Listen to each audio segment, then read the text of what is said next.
नमस्कार। अपना उत्तराखंड के इस वक्त के बुलेटिन के साथ मैं हूं अनुपम। प्रदेश की हर छोटी बड़ी खबरों को लेकर के बीजेपी के उत्तर प्रदेश के आंवला से सांसद धर्मेंद्र कश्यप के जागेश्वर धाम में गाली गलौज के वायरल हो रहे वीडियो के मामले ने तूल पकड़ लिया है। राज्यसभा सांसद प्रदीप टम्टा का कहना है कि जागेश्वर जैसे पवित्र धाम में एक सांसद का इस तरह का व्यवहार बेहद निंदनीय है। बीजेपी के राष्ट्रीय नेतृत्व को सांसद के खिलाफ कड़ी कार्रवाई करनी चाहिए।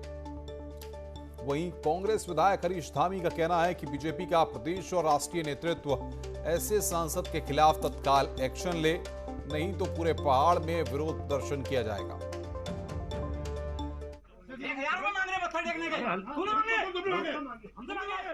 सांसद हैं, आपको पूरे करना चाहिए। और आपने भगवान के मंदिर में, पवित्र मंदिर में जिस भाषा का उपयोग किया है वो पूरी तरह से निंदनीय है। मैं भारतीय जनता पार्टी के राष्ट्रीय नेतृत्व से कहूंगा, जो बड़ी धर्म की बात करती, बड़ी आचरण की बात करती है, ऐसे सांसदों के खिलाफ कार्रवाई करनी चाहिए। और इसने सिर्फ मैं खुद अपने आप को ठगा सा महसूस कर रहा हूँ कि एक सांसद जिससे पूरे देश के लोग गरिमा की उम्मीद करते हैं, उसने पूरे सांसद समुदाय बिरादरी का ही अपमान किया। ये एक दल का अपमान नहीं है उत्तराखंड, वो पूरे देश के जनप्रतिनिधियों का अपमान है। भारतीय जनता पार्टी को ऐसे सांसद के खिलाफ सख्त कार्रवाई करनी चाहिए।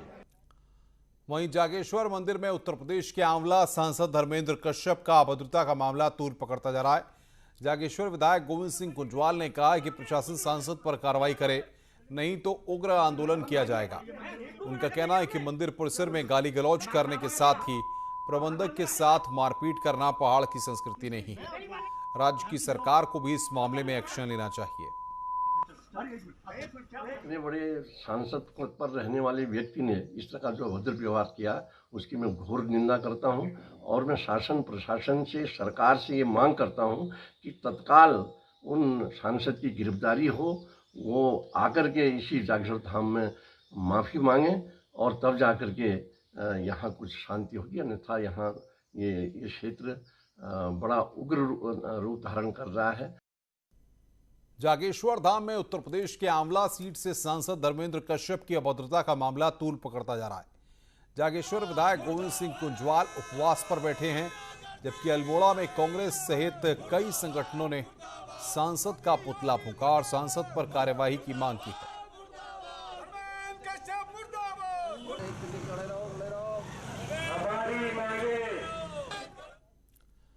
जागेश्वर धाम में बीजेपी सांसद द्वारा गाली गलौज के मामले में कांग्रेस हमलावर है। सोशल मीडिया में कांग्रेस ने आरोपी सांसद की गिरफ्तारी की मांग की है, तो कांग्रेस ने बीजेपी सांसद द्वारा हिंदू धर्म स्थल में इस तरह से करना धर्म के खिलाफ बताया है। नैनीताल में कांग्रेस नेताओं ने मांग की है कि आरोपी सांसद की तत्काल गिरफ्तारी की जाए और सांसद की RT-PCR रिपोर्ट भी देखी जाए।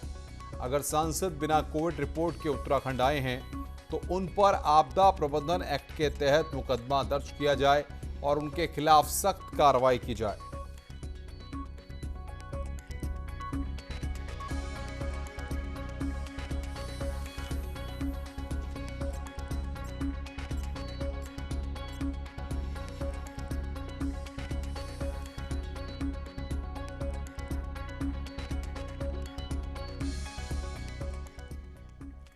तो मंदिर में बीजेपी सांसद की अभद्रता, कांग्रेस ने यहां पर गिरफ्तारी की मांग की है। कोविड जांच रिपोर्ट को लेकर के कहा है कि कोविड रिपोर्ट जांच हो और पता लगाया जाए कि कोविड की जांच करा के सांसद महोदय यहां पर आए। हम आपको सर्किल करके सांसद महोदय की तस्वीर भी दिखा रहे हैं। धर्मेंद्र कश्यप हैं, ये सांसद हैं बीजेपी के।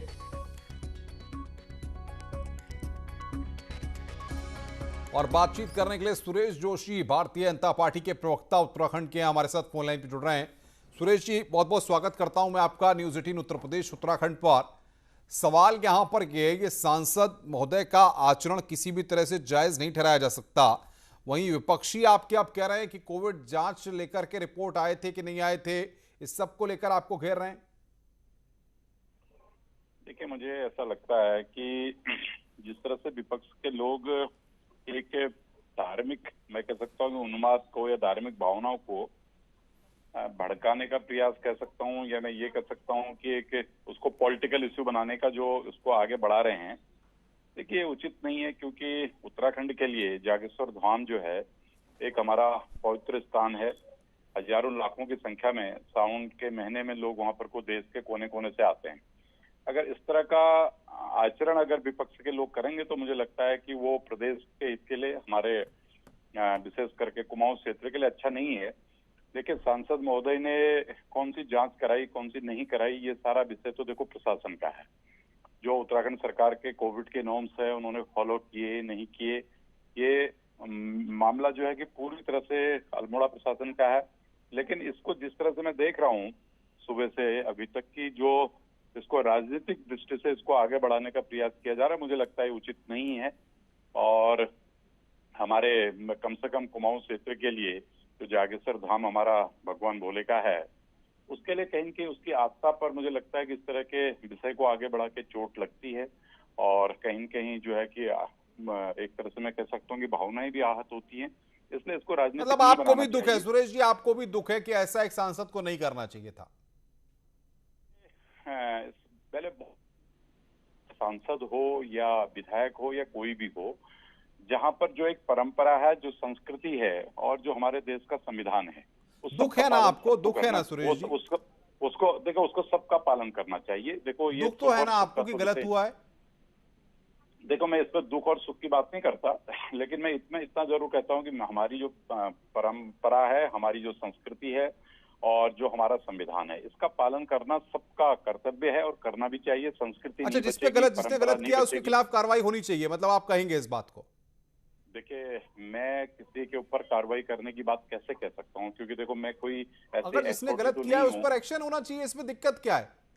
आप तो खुद देखिए ही कह मैंने रहे हैं कि आपको कोई बहुत- व्यक्ति हो वो। सुनिए। देखिए मैंने आपको बहुत स्पष्ट शब्दों में बोला कि हमारी जो संस्कृति है, हमारी जो परंपरा है, हमारी जो संविधान है, उसकी सब लोगों को मिल करके उसकी रक्षा भी करनी चाहिए और उसका निर्वहन भी करना चाहिए, चाहे आप हो, मैं हूं, कोई और हो। सुरेश जी लेकिन बहुत बहुत शुक्रिया, उसमें आप बड़ी साफगोई से बचना चाह रहे हैं, लेकिन देखिए जो गलत है उसको गलत कहा जाएगा, और अगर सांसद महोदय ने गलत किया है तो वो तस्वीरों में साफ दिख रहा है। बहुत बहुत शुक्रिया आपका हमारे साथ जुड़ने के लिए। एक बड़ी खबर आ रही है, लखनऊ के एसजीपीजीआई में भर्ती उत्तर प्रदेश के पूर्व सीएम कल्याण सिंह से अमित शाह ने मुलाकात की है। कल्याण सिंह काफी दिनों से लखनऊ में एसजीपीजीआई में भर्ती हैं, अमित शाह ने उनका हाल चाल जाना है। ये तस्वीरें हमारे पास आ गई हैं जो हम आपकी स्क्रीन पर आपको दिखा रहे हैं। कल्याण सिंह से मिले हैं अमित शाह, कई दिनों से कल्याण सिंह भर्ती हैं और अमित शाह वहां पर पहुंचे और उनका हाल चाल जाना है। तो ये फुटेज इस वक्त हम आपकी स्क्रीन पर आपको दिखा रहे हैं। एसजीपीजीआई पहुंचे गृह मंत्री अमित शाह और उन्होंने उत्तर प्रदेश के मुख्यमंत्री भी योगी आदित्यनाथ भी उनके साथ वहां पर मौजूद थे और उस दौरान उन्होंने वहां पर कल्याण सिंह का हाल चाल जाना है। संदीप सिंह भी तस्वीरों में देखे जा सकते हैं।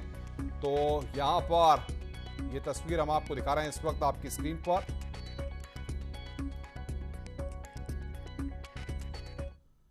आगे बढ़ते हैं और अब बात उत्तराखंड की खबरों की ही करते हैं। साल 2022 में कांग्रेस का इलेक्शन कैंपेन हरीश रावत के हाथ में होगा, लेकिन उससे पहले हरीश रावत अपने ऊपर मुस्लिम समर्थक होने का दाग धुलना चाहते हैं और हिंदुओं की बात करने वाली बीजेपी को चुनाव में घेरना चाहते हैं।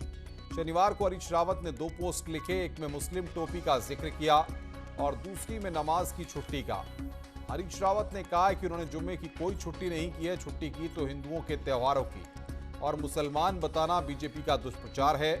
हरीश रावत के पोस्ट पर बीजेपी के राज्यसभा सांसद अनिल बलूनी ने पलटवार करते हुए पोस्ट लिखा है कि पूर्व मुख्यमंत्री और वरिष्ठ कांग्रेस नेता हरीश रावत जी ने आज बीजेपी के वरिष्ठ नेताओं, यहां तक कि हमारे पूज्य दिवंगत नेता पूर्व प्रधानमंत्री श्रद्धेय अटल बिहारी वाजपेयी जी का चित्र जारी किया है। इसमें उन्होंने हिंदू मुस्लिम एंगल पर कुछ चित्रों द्वारा एक उन्मादी फेसबुक पोस्ट जारी की है जो कि बहुत निंदनीय है। अनिल बलूनी ने आगे लिखा कि हरीश रावत ने बड़ी सफाई के साथ कांग्रेस की डूबती नैया बचाने के लिए हिंदू मुस्लिम कार्ड खेला है। इस कार्ड को आप अपनी राजनीतिक संजीवनी मानते हैं। सत्ता पाने के लिए कांग्रेस हर बार इस धार्मिक कार्ड का उपयोग करती है। हरीश रावत से अपेक्षा की जाती है कि वो विकास से जुड़े विषयों पर अगर फोकस करेंगे तो जनता का भी भला होगा और कांग्रेस का भी।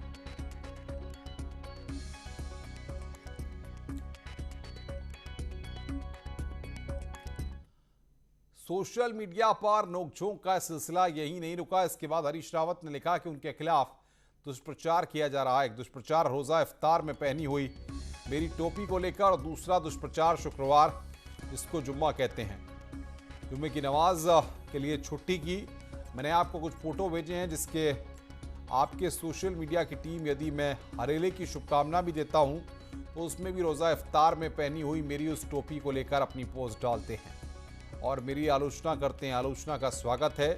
उन्होंने लिखा कि मैंने आपके नेतागणों की फोटोज उनके प्रति आदर जताते के लिए और आपकी सोशल मीडिया टीम के दुष्प्रचारकों को आईना दिखाने के लिए डाली है। वहीं उन्होंने लिखा है कि आपको कष्ट पहुंचा है तो मैं उस पोस्ट को हटा दूंगा। साथ ही उन्होंने बलूनी से सोशल मीडिया की टीम से दुष्प्रचार बंद करने की अपील की है और कहा है कि अब चुनाव के धर्म युद्ध में विकास, रोजगार और महंगाई के मुद्दे पर चर्चा हो। ये तो भाजपा का अस्त्र था, हमने उस अस्त्र को कुंठित कर दिया और भाजपा को मेरी चेतावनी है, यदि वो इस डर्टी ट्रिक्स को इस्तेमाल करेंगे तो उसका जवाब जो है उसी तरीके से दिया जाएगा, टिक टॉक टैट जवाब। कोई क्या कह रहा है मैं नहीं जानता। हमारा सीधा मामला है कि भाजपा की डर्टी ट्रिक्स के जवाब में हमने उनका पर्दाफाश कर दिया। अब यदि हरीश रावत को मौलाना बताएंगे तो अटल बिहारी वाजपेयी जी के लिए भी उनको फिर वही शब्द कॉइन अप करना पड़ेगा। वहीं भारतीय जनता पार्टी के राष्ट्रीय मीडिया प्रमुख और राज्यसभा सांसद अनिल बलूनी ने हरीश रावत को जवाब दिया है। उन्होंने लिखा है कि अल्मोड़ा वाले हरदा ऐसे नहीं थे, लेकिन जब से आप हरदा से हरद्वारी लाल बने, आपने अपनी सोच और समझ बदल दी है। अब आपने भी अपनी पार्टी की तरह ही तुष्टीकरण के हिंदू मुस्लिम कार्ड को गले में टांग लिया है। उन्होंने लिखा है कि कांग्रेस की शुरुआत ही तुष्टीकरण से हुई है।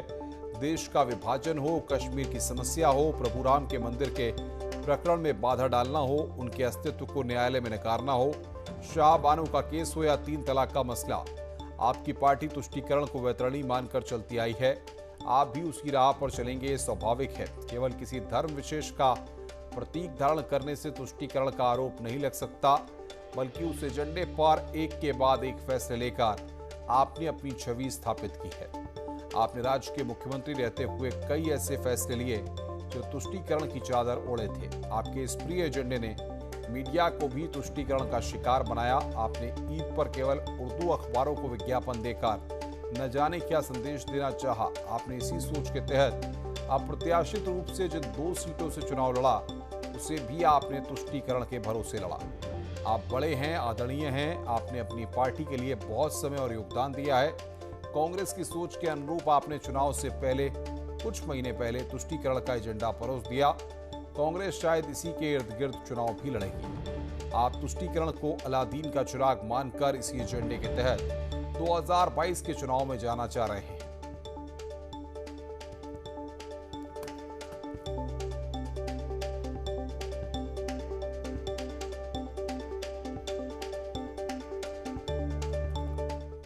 आगे बढ़ते हैं। देहरादून से खबर है, जहां पर फरियादी इंतजार करते रहे और अधिकारियों को खबर नहीं हुई।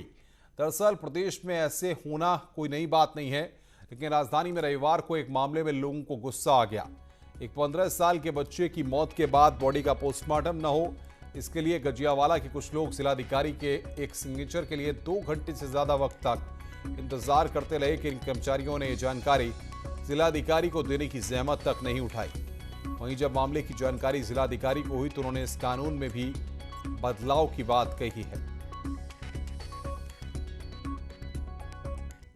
और सुबह से ये जिम्मेदारी हमें दी गई कि आप जो है उसका पोस्टमार्टम ना हो, डीएम साहब से परमिशन लेके आ जाइए। अब 1.5 घंटे से खड़े हैं, डीएम साहब पूजा कर रहे हैं, एक माँ अपनी जो है बच्चे की जो है लाश का इंतजार कर रही है।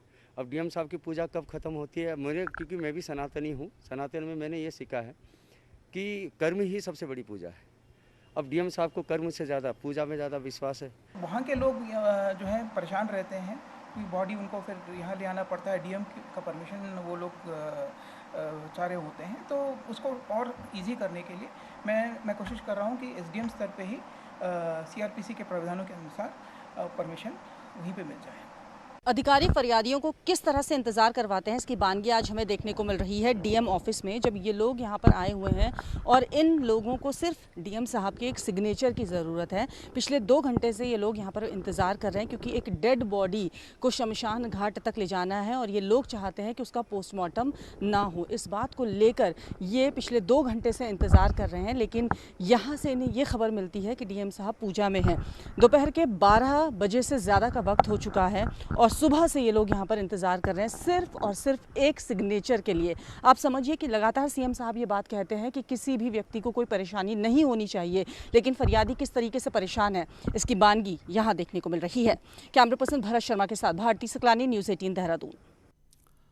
खबरों का सिलसिला आगे भी जारी रहेगा। फिलहाल एक ब्रेक के लिए, ब्रेक के बाद जल्द हाजिर होते हैं।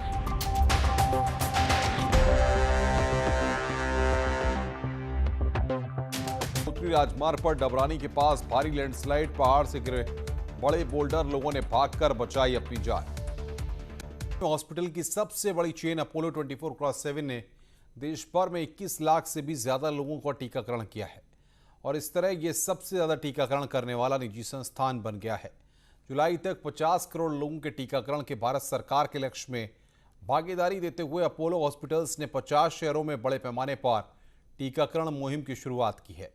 कोविड-19 टीकाकरण को लेकर नेटवर्क 18 और फेडरल बैंक की जागरूकता मुहिम संजीवनी खुराक जिंदगी के तहत, आइए देखते हैं ये रिपोर्ट।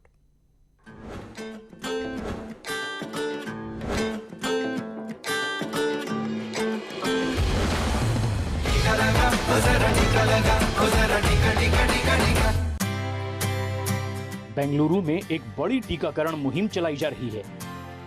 देश भर के 50 शहरों के अपोलो हॉस्पिटल में 200 से ज्यादा टीकाकरण केंद्र बनाए गए हैं, जहां टीकाकरण के लिए बड़ी तादाद में लोग वैक्सीन का सुरक्षा कवच लेने पहुंच रहे हैं।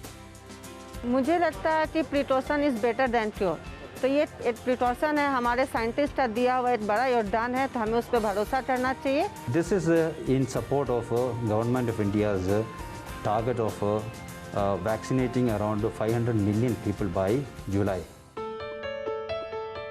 बेंगलुरु ने कोरोना की दूसरी लहर का प्रकोप देखा। आज यहाँ वैक्सीन लगवाने आए कई लोगों ने अपने दोस्तों और परिवार के लोगों को उस दौरान खो दिया था। In the second wave, I had my uncle and aunt who passed away because of COVID, and also I had a cousin who passed away because of COVID, and further because of black fungus, which impacted him later on. Second wave really destroyed a lot. As I told you, I lost a lot of my relatives for this. A lot of good friends I have lost. I don't think so I'm in a situation to lose any more people going further. So please do get vaccinated. It's good for you. मई 2021 से अब तक Apollo ने देश भर में 21 लाख से ज्यादा लोगों का टीकाकरण किया है और इस तरह ये सबसे ज्यादा टीकाकरण करने वाला निजी संस्थान बन गया है। वैक्सीन की लगातार बढ़ती सप्लाई से टीकाकरण की दर भी लगातार बढ़ रही है। Apollo also had lot of community reach programs wherein we went out to the community and we vaccinated the apartments, the convention centers, the slums, the lowest reach possible people. So Apollo was there everywhere and we have vaccinated lots and lots of people for this COVID infection.